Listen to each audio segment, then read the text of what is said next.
está aqui, Daniel Gobi. Prazer te receber, Gabriel. Prazer é meu, Zé, estar falando contigo, com a sua audiência. Tantos anos que eu já te conheço, né? Acho que a entrevista vai ser Mas boa. você era um exímio imitador ainda na época da Câmara, você andava pelos corredores ali, era chefe de gabinete, né? Eu sempre tive meus talentos artísticos, né? E ainda tem, mas diminuiu um pouco. Uhum. Ô, Daniel, foi surpresa a sua condução até a presidência da Câmara. Isso foi surpresa realmente ou uma missão que você tem? Zé, eu acredito o seguinte, eu tinha uma expectativa de poder disputar a eleição para presidente da Câmara em algum dos anos dessa legislatura. Uhum.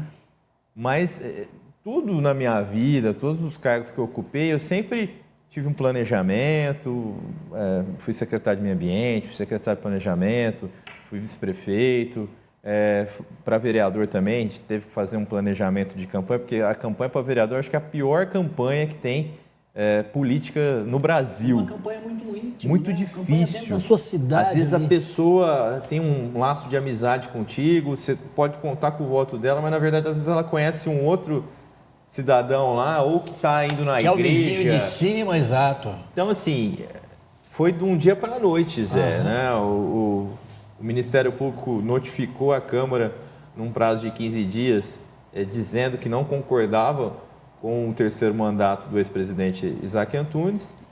O Isaac resolveu ouvir os procuradores naquele momento. Os procuradores disseram que deveria mesmo, porque teve uma mudança no STF, uma decisão, creio que foi da Carmen Lúcia, a ministra Carmen Lúcia, que mudou toda essa sistemática do jogo, que você não pode ficar 3 anos, mesmo que era outra legislatura. Eu acho isso maluco, né? Porque é outra legislatura, outro jogo, mas outro jogo. Enfim, o STF decidiu que não poderia. Isso aconteceu numa segunda-feira, houve a renúncia do cargo de presidente também do Igor Oliveira de primeiro vice-presidente, e numa reunião interna lá, os dois falaram assim, você é o nome mais palatável para tocar a Câmara nesse momento, você tem experiência, já passou por inúmeros cargos, e nesse momento a gente entende que você é o melhor nome.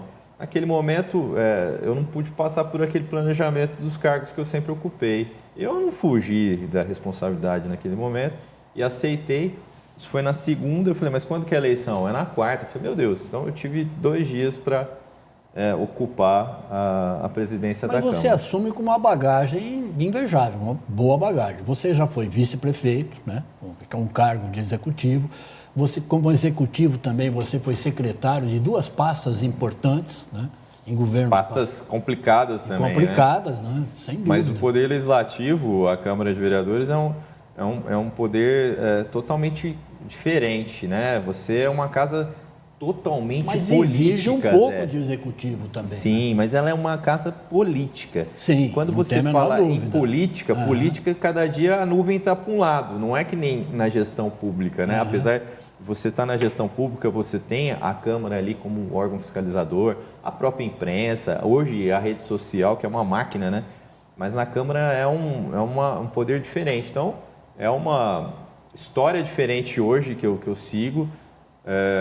Agora vai fazer 2 meses que estou presidente da Câmara e estou gostando desse dia a dia, dessa evolução, e creio que agora, daqui para frente também, nós vamos conseguir avançar. Você é um bom articulador, sempre teve, na vida pública, né? Sempre teve esse mérito, esse reconhecimento. Eu sempre fui um bom articulador, mas um articulador fora das câmeras, né?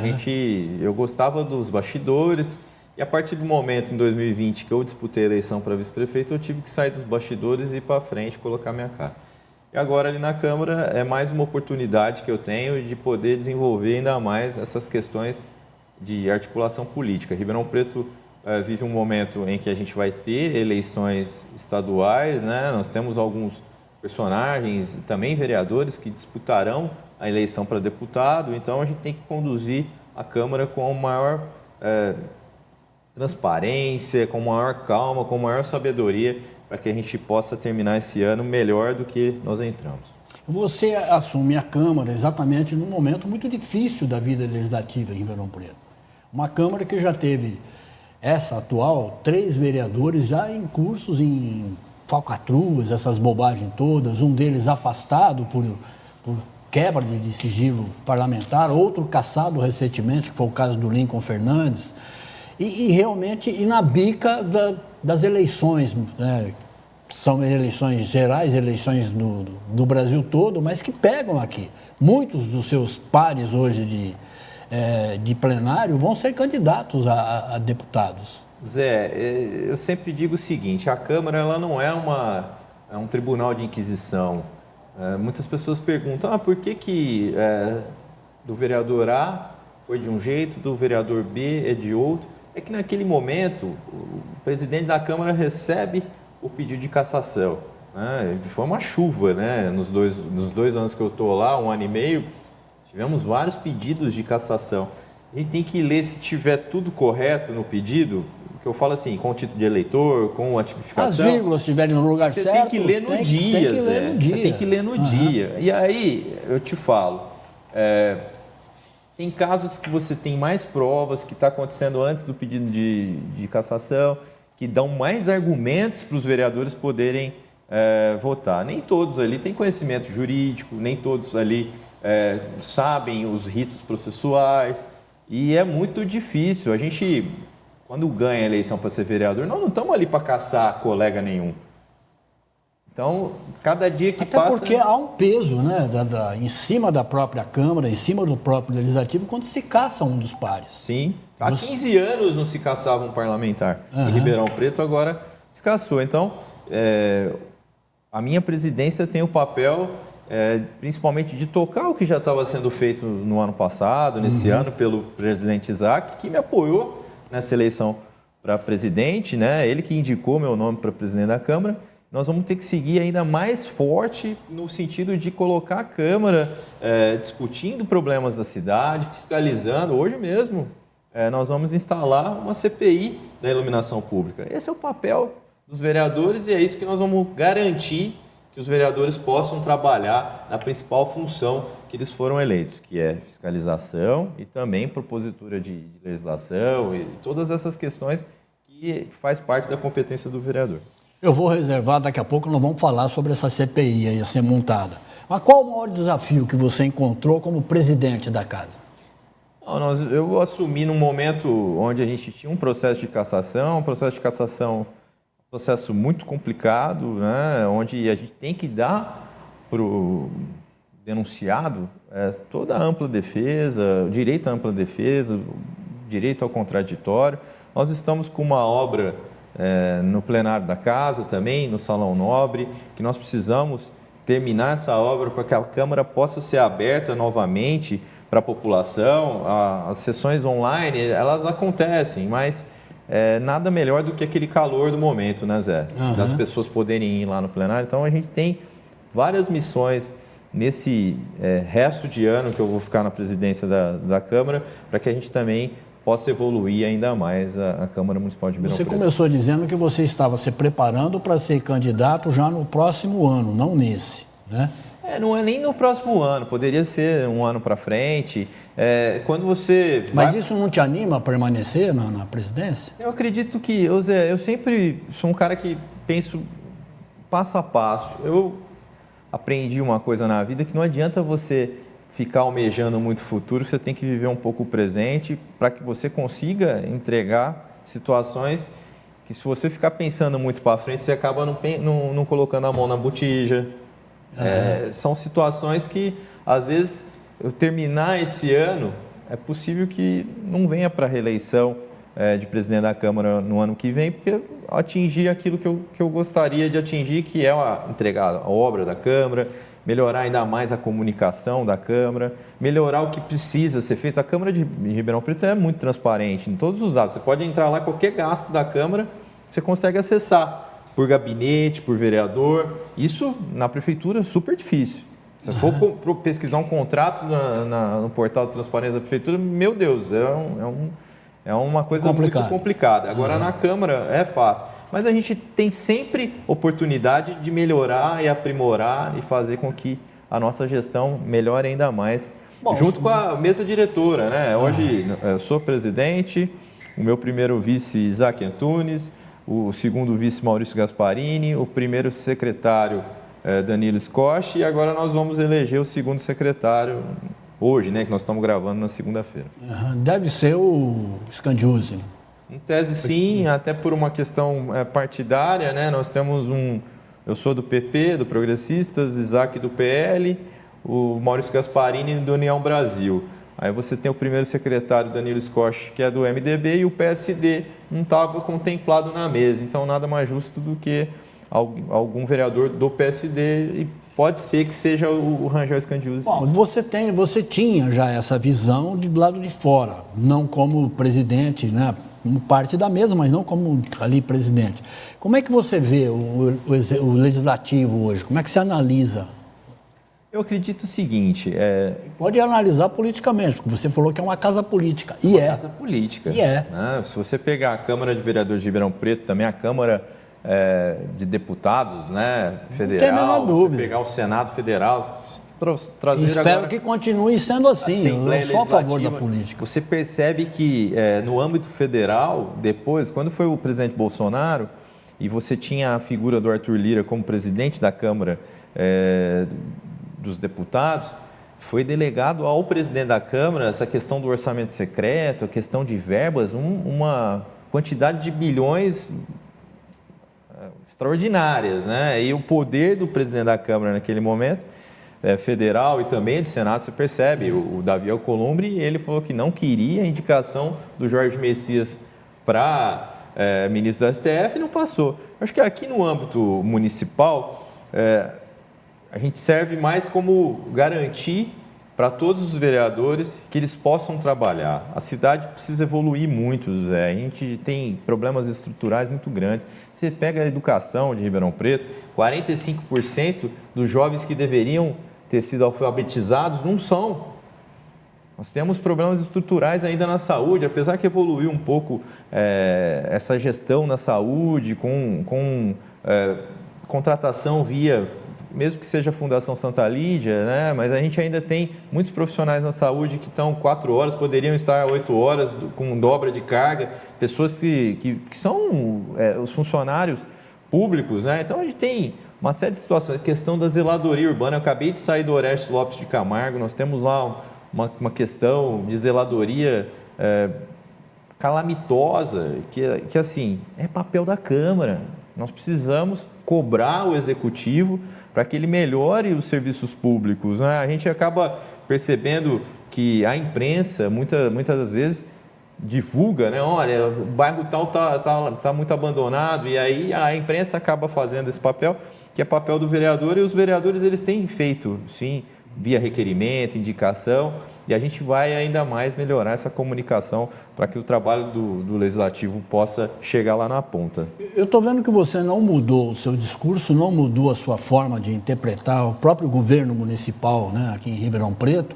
Você continua firme nas suas proposituras de mostrar e apontar defeitos, né? Apontar defeitos, mas ao mesmo tempo mostrar um caminho. Eu não estou só cobrando soluções e mostrando soluções. Jogando pedra. Na verdade, o objetivo, enquanto vereador propositivo, já fui do Executivo, né? Cada vez que um vereador jogava pedra, mas qual o caminho que é proposto? Então, eu busco não ser leviano e mostrar um caminho. Se o prefeito ou se os secretários seguirão o que eu estou apontando, já é outros 500. Mas eu acho que o papel do legislador é também mostrar o caminho. No meu caso, eu fiz o caminho inverso, né, Zé? Eu vim do Executivo e agora eu estou na Câmara, né? Uhum. Muitas vezes o vereador está lá e almeja ir para o Executivo. Eu fiz esse caminho inverso, então, com certeza, algumas coisas que o Ricardo e seus secretários estão passando agora, eu já passei, já tentei mudar alguma coisa, já tenho, ali não vai dar certo, que não adianta você mudar a roda, Zé, trocar a roda. As coisas continuam iguais, a cidade continua crescendo muito, mas a gente precisa cuidar, principalmente, da revitalização do centro. Outro dia eu tive agora, sábado, no centro da cidade, e ainda estamos com muito morador de rua, aumentando essa população. Nós precisamos criar situações para que revitalize esse centro, por isso que propus até que venha um novo poupa-tempo para o centro de Ribeirão Preto, novos serviços públicos, a gente incentivar empresários que estão comprando áreas novas ali no centro para que eles possam trazer novas empresas para o centro da cidade, né? Você trazendo gente para o centro, você consegue revitalizar e não fica... Você é viajado para caramba, né, Zé? Quantas vezes você foi para a Europa? Eu acompanhava as suas viagens. Você sabe que a revitalização de uma cidade sempre começa pelo centro. E Ribeirão está muito esquecido.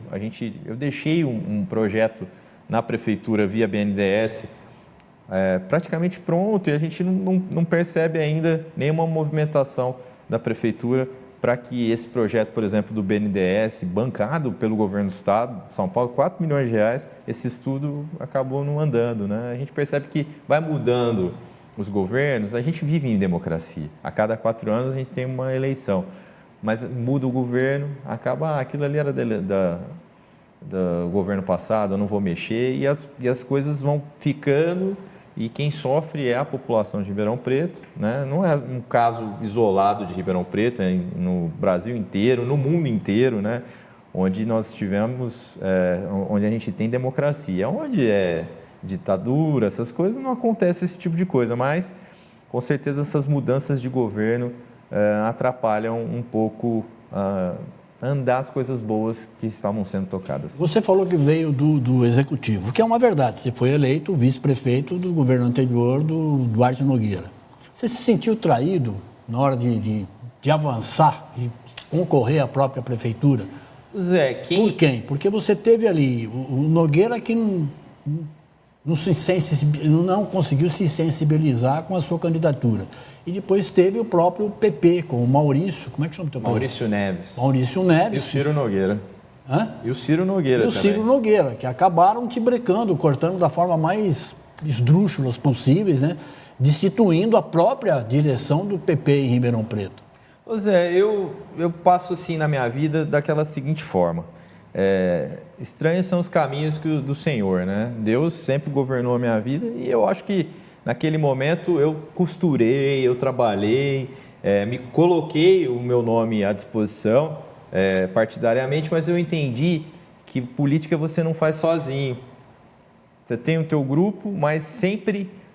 você está vendo agora o escândalo do Banco Master. O que esse moço aí, esse Daniel Vorcaro, fazia com distribuição de milhões e milhões e milhões na classe política? A facilidade com que se fala de milhões e bilhões ali é uma coisa Eu assustadora. acredito que o Brasil precisaria de uma reforma política, Zé. Urgente. Esses partidos hoje são comandados por caciques e se você tem acesso lá em Brasília ou não, você acaba retirando candidaturas como era a minha. Eu era o vice-prefeito de Ribeirão Preto, eu tinha legitimidade para disputar as eleições, mas o prefeito atual, Ricardo, tinha uma amizade muito grande lá com o Maurício Neves, fez todo esse namoro com o Maurício Neves, e de outro lado, o Duarte Nogueira, ele demorou, acho que ele não queria tomar café frio, ele não queria escolher a sucessão no momento oportuno, e quando fica muito para frente, Zé, agora esse é meu candidato, não dá tempo.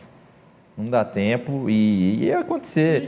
Se fosse comigo ou se fosse com outro candidato, não adiantava em abril ele anunciar, esse é meu candidato. Eu estou vendo agora essas disputas eleitorais de governadores, né? A gente percebe que, por exemplo, lá no Paraná, até que o Ratinho Júnior conseguiu agora, o candidato dele, o Sandro Alex, se não me engano, mas no primeiro momento o cara, pouquinho lá na pesquisa, o Sérgio Moro lá em cima. Por quê? Porque tem a figura do governador, ele não deixa que o grupo político dele avance, que coloque novas lideranças.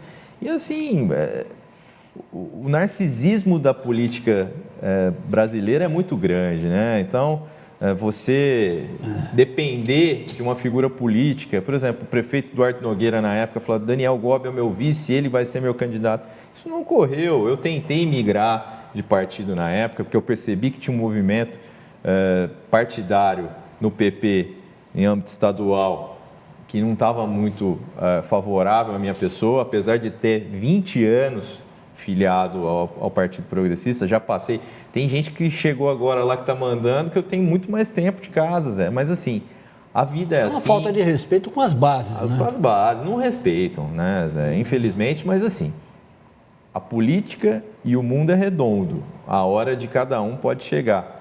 O que foi feito, se você planta na tua vida mandioca, você vai colher mandioca. Se você planta maldade, você vai colher maldade. Se você planta coisas boas, você vai... O plantio é livre. O plantio a colheita é obrigatória. Eu poderia muito bem, Zé, chegar nesse momento e falar assim, ó, eu não...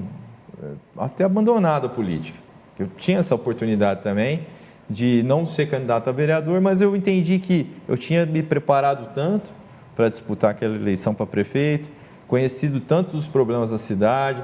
Muitas vezes quem manda é o prefeito, né? Não é o vice, não é o secretário. Então eu tinha a oportunidade de passar para a população de Ribeirão Preto aquela visão que eu gostaria de ter na cidade, desenvolvimento econômico. A gente ainda é muito refém da prestação de serviço do comércio, a gente não tem indústrias em Ribeirão Preto e nós temos um potencial muito grande para que possa diversificar a nossa economia. E aí eu resolvi, então, sair candidato a vereador. Foi uma campanha muito complicada, porque você não tem base. Eu não tinha base eleitoral no bairro tal, no bairro B, ou de uma classe trabalhadora. Eu represento, vamos supor, as farmácias de Ribeirão. Eu não tinha. Então, eu criei um discurso com base naquilo que eu tinha dentro de mim, do desenvolvimento econômico. E chegamos lá na Câmara. Cheguei na Câmara, no primeiro momento, fiquei no meu cantinho, fui trabalhando para mostrar também para os meus colegas que eu era o Daniel Gobi da articulação, o Daniel Gobi do compromisso, o Daniel Gobi que tinha mais coisas boas do que coisas ruins, né? Todo mundo tem coisa ruim. Tinha adquirido experiência em 2 mandatos, né? Exato. E aconteceu, hoje estou presidente da Câmara, creio que estou muito feliz, porque se um vereador entra na Câmara e ele não almeja ser presidente da Câmara, é mentira, né? Todo mundo quer ser presidente de um poder legislativo como a Câmara de Ribeirão Preto. Foram sentimentos diferentes quando o Nogueira, por exemplo, não abraçou a sua campanha, não endossou a sua campanha, e quando o Maurício Neves cortou pela raiz, destituindo o próprio PP em Ribeirão. Foi uma coisa que aconteceu tudo ao mesmo tempo, né, Zé? Eu tenho informações que teve uma ligação do Maurício Neves para o Nogueira, né? Naquele momento, dizendo para ele que, Nogueira, ele é teu candidato? O Nogueira falou, não. Ele falou que eu não era o candidato do grupo político do Duarte Nogueira. Tanto que ele colocou na época um candidato, desistiu, porque não teve tração nenhuma, depois trocou, botou outro. Enfim, virou uma confusão, né? E essa eleição, no final, principalmente no segundo turno, foi o Ricardo contra ele mesmo, né?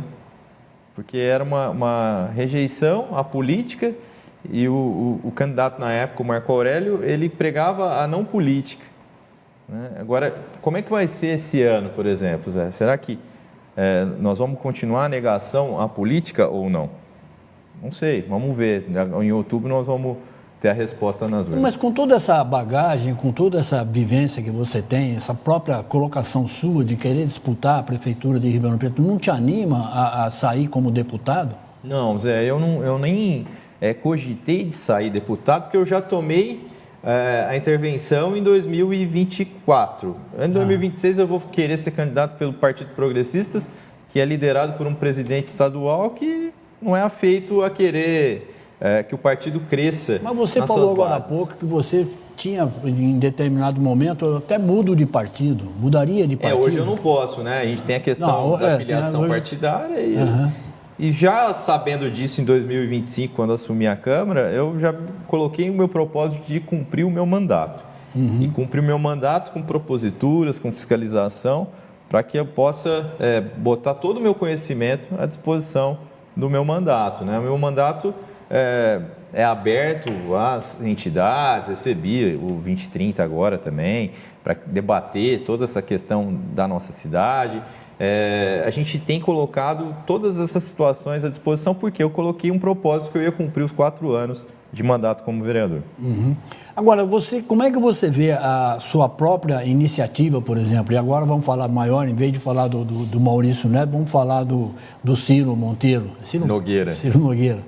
O Ciro Nogueira é um dos envolvidos com o Banco Master, né? Como é que ele chama? O Vorcaro. Daniel Vorcaro. Daniel Vorcaro. Meu xará. Teu xará.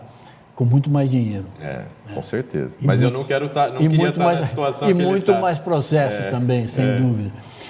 Ele está envolvido em doações, aquela que a gente sabe, aquela coisa toda. E você ergueu a voz, uma das raridades dentro do próprio PP, né? Dizendo que, olha, tem que se afastar para que seja apurado tudo isso aí. Eu não posso exercer meu mandato aqui com um presidente sob suspeição pública. Na verdade, o que eu penso? O presidente Ciro Nogueira, do Partido Progressista, ele está sendo acusado. Teve uma operação da Polícia Federal, onde pegaram o celular dele, se não me engano. O irmão dele está com tornozeleira eletrônica. Eu acho que ele deveria se afastar para se defender, para ter o contraditório, a ampla defesa. Como é que ele vai liderar um processo eleitoral? Nós vamos estar no meio de uma campanha duríssima, né? Agora federal, estadual. Ele deveria ser afastado. E eu vou te falar uma coisa. Mostra que os demais páreos do Partido Progressista, pouquíssimas pessoas gritaram dentro do partido, né? Acho que a vereadora de São Paulo, a Janaína Pascoal, também propôs que o Ciro fosse afastado, mas enfim, acho que essas pessoas ficam com receio, né? Porque o comando partidário, e eles, né, para fazer a intervenção, eles são bons, receio né? É uma para coisa. Tirar o candidato a deputado de uma chapa de deputado, eles fazem mesmo, isso eu sei. Receio é uma coisa, medo é outra. Você não tem nem receio, nem medo de ser retalhado? Não, eu sou empresário, eu sou advogado. Se daqui 2 anos acabar o meu mandato e entender que eu não devo ir para a reeleição, que eu não devo disputar a eleição, eu vou voltar para as minhas atividades, que afinal de contas eu estou político, eu não sou político. Uhum. Você já levou isso ao conhecimento da direção do PP em Ribeirão? Ribeirão... Que é comandada pelo Maurílio Romano Machado, pelo Marcelino Romano Machado. Na verdade, eu recebi o Marcelino naquele dia lá na Câmara, na presidência da Câmara, debati com o Marcelino essa situação, e o Marcelino, ele entende assim como eu, né? O Partido Progressistas foi o maior partido do estado de São Paulo. Hoje, a direção do jeito que está dirigido pelo deputado Maurício Neves é só para ajudá-lo na campanha para deputado. E não está vendo o partido como essa potência que ele sempre foi. Infelizmente, uma direção pode ser boa e outra pode ser ruim. Às vezes está sendo boa para a reeleição dele como deputado. Na minha visão, não boa para a condução do partido. A gente teve outras intervenções aqui na região. Nós tivemos o caso também do candidato em São Joaquim da Barra, o Hilário, que estava com uma eleição forte para prefeito. O Maurício foi lá também, interviu, e lá não teve nem chapa para vereadores, foi uma confusão. Isso você fazer uma intervenção partidária no momento onde o político ele não pode mudar de partido, está trancado na janela partidária, é muita... Para falar a verdade, Zé, eu vou usar um termo aqui que não deveria falar na TV, é muita sacanagem. Muita, safadeza demais, não tem a menor dúvida. Mas eu conhecendo o Maurílio, já trabalhei com ele em emissoras de rádio, né, aqui em Ribeirão Preto. Com o Marcelino, já trabalhei com ele como patrão empregado, ele dono do jornal O Diário, onde eu comecei minha carreira, inclusive com ele no comando. Ele não está à vontade para defender o PP como antigamente. Eu acho que o PP ele pode ter muitas novidades pós-eleição. Vamos aguardar como é que vai ser o desempenho eleitoral de todos, vamos aguardar como é que vai ficar essas investigações também, não só do Banco Master, também tem a investigação da Refit, né, que tem o maior sonegador de impostos do Brasil, que hoje está lá, nem sei se foi preso, que teve um mandado de prisão lá em Miami, que é o Ricardo Magro, se eu não me engano, também tem questão de comprar terreno da família do Ciro. Enfim, Zé, eu acredito que o que eu enxergo daí para frente é que muitas coisas podem acontecer depois das eleições de 2026. Eu estou falando tudo isso para a gente falar da vida política do Legislativo, né? Você se sente confortável hoje na presidência, mesmo sendo do PT? Do PP, do né? Do PP, desculpa. Sim, eu acredito que hoje é um partido que é o único partido que eu fui filiado, 20 anos, eu completo esse ano como filiado do Progressistas. Quando eu entrei no partido era uma outra direção, mas enfim, é democracia, né? Quem foi eleito lá para para ser presidente estadual, por amizade com o Ciro, foi o Maurício Neves, não foi alguém da época quando eu entrei, e a gente sabe o momento de aguardar, e lá na frente, se eu for candidato à reeleição ou outro tipo de cargo, eu vou poder, ou eu permaneço no Progressista, se eu assim entender, ou eu mudo de partido na data certa, no local certo, no time certo, como que vai estar o Brasil, como é que vai estar o estado de São Paulo e como é que vai estar a nossa querida Como é que Ribeirão você se avalia politicamente? Eu sou um candidato de direita? Eu sou centro-direita. Eu não tenho esse discurso mais reacionário. Eu vejo muito essas discussões de banheiro para trans, essas coisas. Eu não entro nesse mérito. Eu acredito que tem que ter esse tipo de discussão, mas eu sou mais desenvolvimentista. O meu jeito de pensar é o Estado ser mínimo, essas empresas públicas só servem para cabide de emprego. Enfim, eu acredito que deveria ter o Estado mínimo, mas ainda assim um Banco Central livre. É um discurso de direita, é um discurso liberal, mas eu ainda não entraria nesses méritos que a gente ainda vê, aquela direita mais impositiva, dos costumes, apesar de concordar com algum tipo de discurso, mas eu não sou aquele tipo de parlamentar. Vamos falar da tua atuação política? Vamos. Você se insurgiu contra a Conecta, né, e promete criar uma CPI na Câmara Municipal para a Conecta, é a empresa que foi contratada pela Prefeitura, sabe-se lá de que forma, o contrato minimamente levanta dúvidas e suspeições em alguns casos, para trocar a iluminação pública em Ribeirão Preto. Queria que você falasse sobre isso aí, por que, né, você se insurgiu contra e o que você espera com essa CPI? Teve um leilão lá na Bolsa de Valores. Na verdade, na Bolsa de Valores é mais uma questão teatral, né? Porque, na verdade, a licitação acaba ocorrendo aqui na Prefeitura de Ribeirão Preto. A Conecta era um consórcio de empresas. Ela colocou um valor lá de 1.064.000 por mês, sendo que ela poderia ter colocado a mais. Ela deu um desconto muito grande. Eu acho que isso também atrapalhou toda a execução desse contrato. Ela entregou toda a documentação no último dia que poderia. Demorou um grande tempo do leilão até a assinatura do contrato. Você já percebia que as garantias financeiras dela poderia ter algum tipo de empecilho.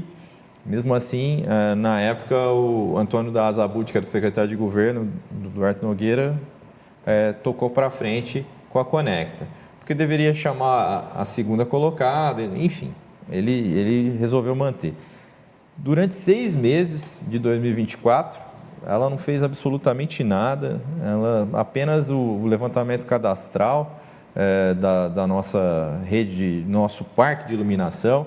Em 2025, eu assumo como vereador, a primeira coisa que eu faço é propor uma comissão especial de estudos. Eu entendi naquele momento que não deveria pôr uma CPI. Eu achava que uma comissão especial de estudos a gente ia conseguir apurar o que estava acontecendo de fato. Nós terminamos essa CE, fiz o relatório, entreguei para o prefeito municipal, entreguei para o Ministério Público e também entreguei para o Tribunal de Contas, mostrando que a gente tinha várias situações ali que não estavam sendo observadas. Houve um aperto por parte do governo municipal para que a Conecta avançasse um pouco. Ela avançou um pouco, só que assim, Zé, ela não cumpriu a troca completa do parque por LED, em algumas partes só da cidade.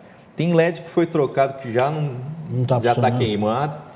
O Ministério Público intimou a Conecta, a Prefeitura, dia 5 de maio, teve uma audiência pública, uma audiência lá com o promotor, que ele deu 1 mês para a Conecta acabar com os 2.000 pedidos de troca de lâmpada. Quer dizer, a gente ainda tem lâmpada queimada que ela não está fazendo a manutenção.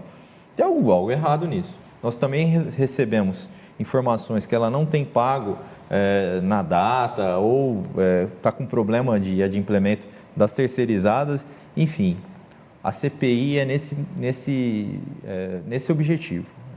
Fazer com que a Conecta cumpra o contrato ou que ela deixe o contrato. Ela, na verdade, eu acredito que agora está essa discussão do que ela vai entender que ela tem que receber algo da prefeitura, a prefeitura vai entender que ela não tem que pagar mais nada, enfim, vai ter que ter um dia após a Conecta. E a CPI vai investigar a fundo todas essas questões. Por que a Conecta não cumpriu o contrato e por que ela ainda não foi mandada embora de Ribeirão Preto? Teve uma cena, inclusive, que o próprio prefeito Ricardo Silva fala na frente de dois ou três diretores, dirigentes da Conecta.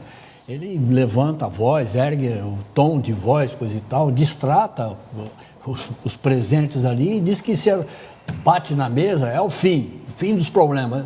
E até agora, absolutamente. Eu acho que agora chegamos no finalmente. E a CPI vem para investigar todas essas situações e colocar um ponto final nessa história aqui em Ribeirão Preto. Nós temos uma cidade ainda muito escura em vários pontos.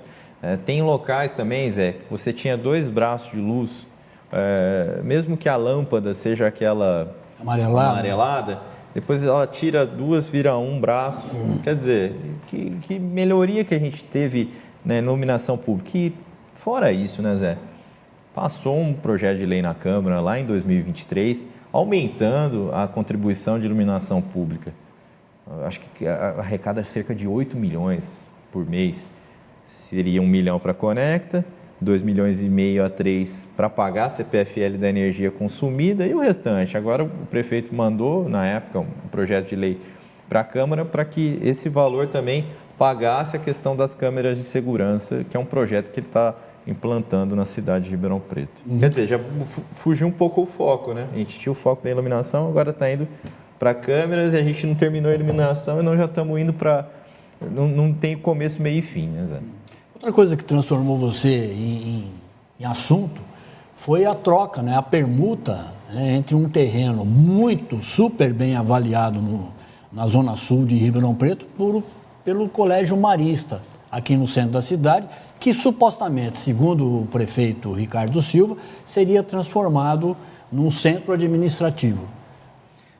Assim que a Câmara recebeu esse projeto e o prefeito também soltou um vídeo, na época, eu sou do mercado imobiliário, eu sou dono de imobiliária, falei, gente, mas está errado isso, porque como é que você fala que um terreno ali na Zona Sul, o melhor terreno da Prefeitura Municipal de Ribeirão Preto, que cabe ali naquele terreno 10 torres comerciais ou residenciais, que teriam um valor na minha cabeça naquela época de 120 milhões. Pelo que eu sei, estava avaliado por 39 pela Prefeitura e o Marista por 57, se eu não me engano. Ah, não, o Marista não vai nem cobrar esse dinheiro a mais para a Prefeitura, que seriam de 18 milhões, porque o prédio do Marista é melhor do que o terreno. Naquela época eu já me insurgi, fiz pedidos, fiz requerimentos no sentido de falar, olha, a avaliação está errada. Sem falar, Zé, que eu acredito assim, para você fazer um tipo de empreendimento como aquele, dispor de uma área tão significativa como aquela, deveria ter um chamado público, né? Um chamamento público em que os personagens aqui, as empresas poderiam ofertar algo para a prefeitura. Eu te entrego uma prefeitura nova em tal lugar, eu fico com esse terreno, a modelagem é a gosto do freguês, mas algo que tivesse transparência. Eu me recordo quando eu fui secretário de Meio Ambiente, Zé, sabe esse programa de colocar, a empresa tal adota o canteiro tal? Sim. Eu fui no Ministério Público, na época era o Sebastião Sérgio da Silveira, glorioso promotor, e ele falou, Daniel, você tem que fazer um chamamento público. Por que eu não vou fazer um chamamento público com uma área tão importante como aquela na Brasolaia Costa? Então, são pontos que a gente precisa entender. Esse prédio do Marista é um prédio antigo, histórico, a gente tem uma pessimamente localizado para o que se destina. Questão logística. Aí você tem também, o que você vai fazer com as salas de aula? Você vai ter que reformar. Quanto que vai custar essa reforma? O que você vai fazer com as quadras? As quadras não têm que ser utilizadas para a população. O centro administrativo é para gestão pública, não para fazer um parque público ali dentro. Então, assim, eu fui com muito respeito nessa discussão. Até o prefeito mesmo falou, Gob, você foi um cara íntegro na discussão do Marista. O vice-prefeito outro dia me ligou dizendo que deveria encaminhar o projeto para a Câmara, mas até então não trouxe a discussão. E agora a realidade pelo que informações extraoficiais, é que o Marista deveria dar uma torna para a prefeitura de 29 milhões. E eu ainda tenho discussão se é só esse valor, deveria ser muito mais, né, Zé? E quanto tempo vai demorar para construir o Marista lá na Brasolaya Costa? Quando que a prefeitura vai ter posse desse prédio do Marista? Segundo o cônsul, o Marista não está nem interessado em montar uma escola ali, um colégio ali. Isso já são bastidores. São bastidores, mas seria um investimento meramente comercial. Mas no projeto de lei falava... mais disputados economicamente de Ribeirão Preto, sem dúvida nenhuma. É a joia da coroa. Aquilo ali, Zé, tem uma questão histórica em Ribeirão Preto. Quando foi feito o loteamento Nova Aliança, teve um pedido do prefeito na época, Antônio Palocci Filho, pro loteador, que ele juntasse todas as áreas públicas que tinha ali naquele loteamento para que fosse feito um grande centro de convenções. Tem um projeto até do Oscar Niemeyer. A gente não tem nenhuma obra pública em Ribeirão Preto, tem privadas, né? O campus Moura Lacerda, se não me engano, foi projetado por Oscar Niemeyer. E tem esse projeto para fazer essa situação. Posterior a isso, acho que já foi no governo da Darcy, o Saulo Ramos, que antes de falecer, que ele era muito amigo, foi ministro da Justiça, era muito amigo do Sarney, do Temer, ele também tentou fazer um museu, trazer dinheiro federal, trazer um grande museu naquele local, não precisava usar toda aquela área. Então, aquela área, a gente já teve várias discussões. Eu não acredito que seria de bom tom permutar com uma escola e fazer uma escola particular ali na área. Isso é uma questão minha, respeito, se for colocar na Câmara, eu vou pautar na data certa, eu vou, com toda a minha democracia, deixar que meus colegas possam decidir pela permuta ou não, mas eu vou pontuar aquilo que eu entendo que não é correto. E qualquer secretário de planejamento que passou em Ribeirão Preto pode ter certeza que tinha uma paixão por aquela área. Eu olhava para aquela área quando eu era secretário, nossa, a gente pode fazer tanta coisa, tanto equipamento público. Centro de convenções é muito interessante. Sabe o que é importante dizer? Nós temos uma área do outro lado do anel viário, bem parecida, quase o mesmo tamanho, por que não permutar com a outra área que a gente não tem nem projeto, né? Então, enfim, é bem pertinho. Por que pegar a melhor área da prefeitura e não a outra? Quem te incomoda no Poupa Tempo em Ribeirão? Pagar estacionamento? Não me incomoda. Eu entendo que quando a gente começou essa campanha, eu andava pelo centro de Ribeirão Preto, os comerciantes falavam, poderia trazer algum equipamento interessante. E aí nós tivemos a ideia de, na época, em 2024, de mandar um ofício para o governador, né? Porque é competência do governo do estado o Poupa Tempo. Não obtive resposta naquele momento. Mas você cria... Você já foi no Poupa Tempo ultimamente? Eu fui fazer aquela carteira do SIM, né? Que é a nova identidade. Lotado, uma circulação de pessoas. E naquele momento eu nem imaginava retirar o Poupa Tempo lá do novo shopping. Quem quiser utilizar lá, mas criar uma nova estrutura no centro de Ribeirão Preto, porque nós temos demanda para isso. E agora é que, logo depois, o novo shopping começou a cobrar o estacionamento, mas enfim, agora tende a vir para o shopping Santa Úrsula, segundo o vice-prefeito falou numa entrevista aqui nessa TV, mas nesse momento nós fizemos uma campanha para entender da população onde que ela queria se instalar. Deu bastante barulho, viu, Zé? Tem gente que é contra, mas a grande maioria é favorável que seja no centro de Ribeirão Preto, em algum prédio que esteja desocupado, para que a gente consiga fomentar todo esse comércio que já sofreu muito com obras, já sofreu também com a degradação do centro. Então, o objetivo do Poupa Tempo é trazer pessoas para a região central. Você está tendo dificuldades para obter respostas da prefeitura ou não? Não, hoje Você não. andou reclamando alguma época que... No começo do mandato, eu não sei, eu tive problema sim com alguns personagens, né, alguns secretários. Hoje não, hoje eu sou muito mais objetivo no que eu peço e eles percebem também que o meu objetivo é que seja bom para todo mundo. Se a prefeitura anda bem, é bom para o meu mandato como vereador. O objetivo é que a cidade melhore e a gente tem apontado nesse sentido e tem sido atendido pelo secretariado. Você enxerga essa perspectiva de melhora em Ribeirão Preto? Eu enxergo porque a nossa cidade, você vê, acho que foi semana passada, nós fomos eleitos lá num índice, 17ª melhor cidade do Brasil para se viver. As capitais perdemos para Curitiba. Só para Curitiba. Eu já estive em Curitiba numa missão oficial na época, com o 2030. Lá, é muito difícil o Ribeirão Preto chegar no que é Curitiba, porque o Jaime Lerner, ele fez um planejamento na época, 50 anos atrás, maravilhoso, e transformou aquela cidade num modelo. Você tem um sistema de transporte público, você tem um fundo de combate, se tiver uma tragédia, lá tem 5 bilhões de reais em caixa. Aqui nós não temos dinheiro nem guardado para pagar a aposentadoria do servidor público. Então a nossa realidade é totalmente diferente, não adianta a gente sonhar, Zé. Mas nós podemos sim avançar. Eu acho que adianta sonhar assim, eu acho que a gente tem que se espelhar no que tem de melhor. Eu não Mas quero... não chegar, nós estamos 50 anos atrás de Curitiba. Sem dúvida. Mas Ribeirão Preto viveu... Mas ainda assim é a segunda melhor cidade para você viver. A gente é a 17ª, mas na verdade a melhor cidade para se viver é Gavião Peixoto, que tem uma fábrica da Embraer, você tem um recurso público fantástico e você acaba tendo uma educação de qualidade para 4.500 pessoas que ali vivem, você tem uma saúde fantástica, porque aí também tem um recurso absurdo. Aí você vai pegando as outras cidades. Então, Ribeirão Preto, em qualidade de vida, se a gente fizesse ajustes finos, melhorasse algumas situações, a gente tem um problema muito sério ainda, que são as favelas, né, as comunidades em Ribeirão Preto, pessoas ainda vivendo em condição de miséria. Então, quer dizer, se a gente tiver um investimento também, um programa... Era o meu sonho, Zé. Eu vou falar isso para você vai falar para mim, não. O meu sonho era ter um grande programa de regularização fundiária aqui em Ribeirão Preto, dando água, dando coleta de esgoto e que a gente conseguisse regularizar todas as comunidades. Onde não pudesse, a gente deveria remover essas pessoas para que a gente pudesse, sim, ser uma cidade muito melhor na parte ambiental, né?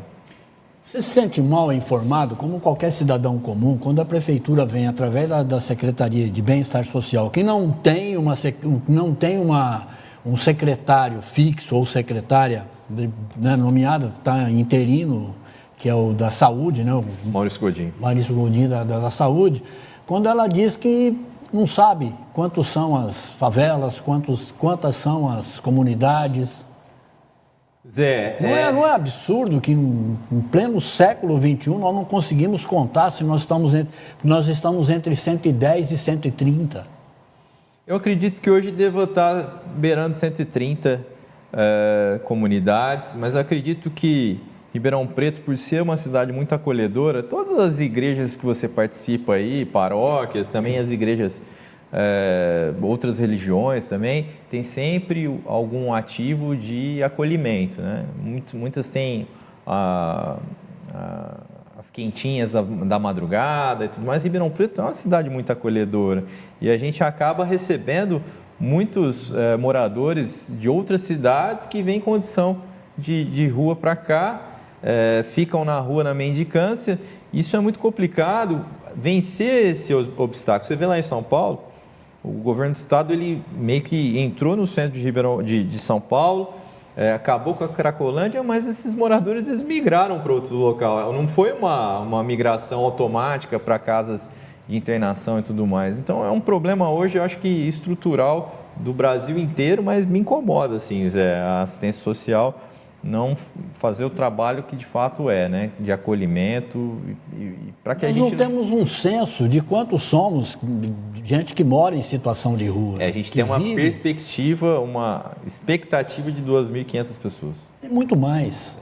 Nós sabemos que aqui é muito mais. Né? Sim, é muito complicado. Eu acredito que não adianta o discurso de falar assim, eu vou ensinar o morador de rua a pescar, por exemplo, dar trabalho. Não é assim. Tem a questão psicológica, a gente tem também a questão de drogas e tudo mais. Então, é uma gestão muito difícil de ser feita e a gente precisa ter recursos humanos, a gente precisa ter mais assistência social na ponta, a gente precisa ter mais contratação de recursos humanos. E aí é uma questão da gestão, ela precisa escolher. Governar é escolher. Você tem que escolher o que você vai fazer de melhor para a cidade. Governar, e essa é uma tarefa do prefeito municipal. Governar é elencar prioridades. Sim, é escolher. O governo atual, o próprio prefeito atual, ele diz que saúde não é prioridade, não faz parte das prioridades de governo. Eu não acredito. Eu acredito que teve uma melhora, né? Até a UPA do também Ribeirão acho. Verde. A UPA do Ribeirão Verde começou lá na minha gestão, nós que fizemos o projeto, demos início à construção, agora ele tem apontado que vai fazer essa UPA no centro aqui da cidade, né? Ao lado da rodoviária. Ali, tem uma promessa também de fazer algo lá em Bonfim Paulista, mas ainda a gente tem a questão da atenção primária, Zé. A gente ainda tem problemas de médicos na ponta para fazer o teu cardiologista que você vai, o teu urologista, esse tipo de atendimento, saúde da família ainda muito acanhada em Ribeirão Preto, então tem muito a avançar e eu volto a dizer, governar é escolher. E quem tem esse papel, apesar da Câmara poder fiscalizar, e lá é a caixa de ressonância da sociedade de Ribeirão Preto, essa matéria é atinente, competência exclusiva do Poder Executivo, é do prefeito municipal. Um dos grandes problemas urbanos de Ribeirão Preto é o trânsito.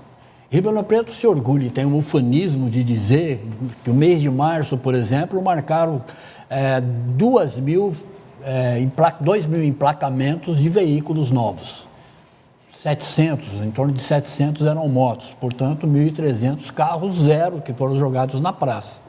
As ruas centrais, principalmente, continuam estreitas, com estacionamento permitido de um lado, às vezes dos dois, e que permite ainda ônibus, caminhão, veículos pesados passarem ali, o que para o trânsito, atravanca o trânsito. Eu não tenho esse dado hoje, mas há anos atrás, Ribeirão Preto era a cidade que tinha mais carro per capita do Brasil. Tem pessoas que têm 3, 4 carros.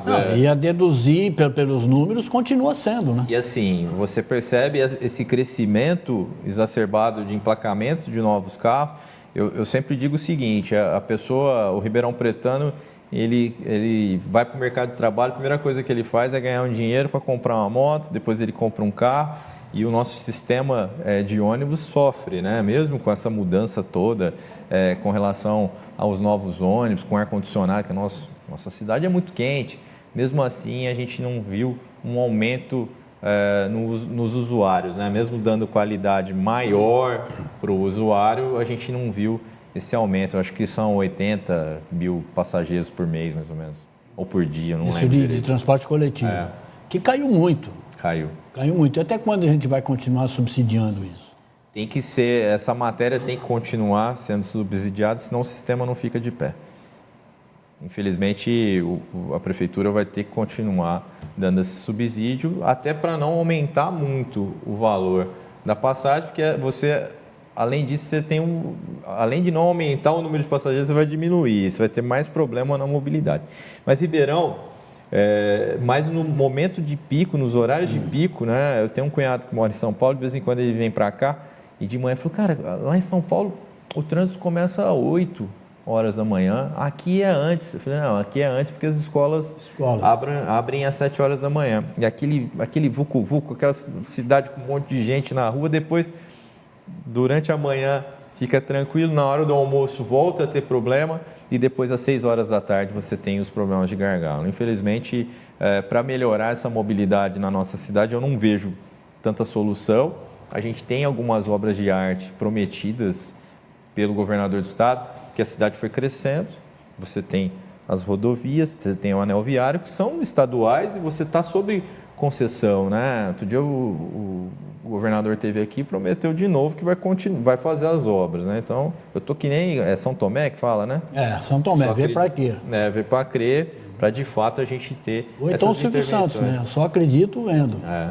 A gente, para ter essas evoluções, principalmente nessas rodovias, para a gente ter uma melhoria no gargalo, porque a cidade cresce para Bonfim Paulista, a cidade cresce lá para a Zona Leste, ali na Nestlé, a gente tem um monte de situações ali, você já tem uma ligação praticamente pronta da Abrão à sede até o final do Canto Portinari, que você tem, os loteamentos foram feitos e ligaram, você só não consegue chegar no Ribeirão Verde porque você tem a Fazenda da Barra no meio do caminho, né? Então, São algumas artérias que você pode melhorar na cidade, mas você só acaba investindo muito para a mobilidade de carros e motos, né? O ônibus acaba... É uma questão, acho, Zé, infelizmente, é uma questão cultural da nossa cidade. Cada ônibus, né, São 300 ônibus nas ruas. Se tivesse linhas definidas, tivesse horários programados e fosse cumprido tudo isso, cada ônibus elimina 80 carros na via pública. Não é o caso que acontece em Ribeirão Preto. Você vê ônibus, às vezes, chacoalhando aquelas carrocerias terríveis. Né? Outro dia eu estive num órgão estadual e o chefe desse órgão estadual me disse, é um órgão de inteligência, 970 mil pessoas circulam por Ribeirão Preto durante o dia. 970 mil, perto de 1 milhão, né? A região inteira vem para cá. Então, não Naquela época que a gente tinha os carros com as placas assim, com o nome das cidades, você ia nos estacionamentos, ou eu aqui no centro da cidade, era tudo carro de fora, né, Zé? Então, tudo. Assim, nós sofremos o problema das grandes metrópoles no Brasil. Mas nós não temos uma gestão de metrópole em Ribeirão Preto, porque todos os nossos governadores que passaram não implantaram a região metropolitana. Você tem aquele tempo ali para responder o seguinte, do legislativo que temos para o legislativo que queremos, que legislativo que você espera deixar como legado seu? Zé, eu procuro dar condições para todos os vereadores para que eles consigam, de fato, entregar políticas públicas para a população. Tem um vereador que tem a base dele em algum bairro, tem um outro vereador que representa uma classe, todos esses aí que estão lá na Câmara legislando, vereando, né? Nem sei se tem esse termo. A gente vai trabalhar ainda mais esse ano para entregar condições para os vereadores poderem fazer o seu papel, que é tentar melhorar a nossa cidade, fazer uma Ribeirão Preto mais forte, uma Ribeirão Preto maior e mais desenvolvida. Daniel Gobi, obrigado pela sua presença, querido. Foi um prazer conversar contigo aqui. Sempre um prazer, meu irmão. Valeu. E o Pode Tudo dessa semana fica por aqui, mas nós voltamos semana que vem. Até lá. Tchau.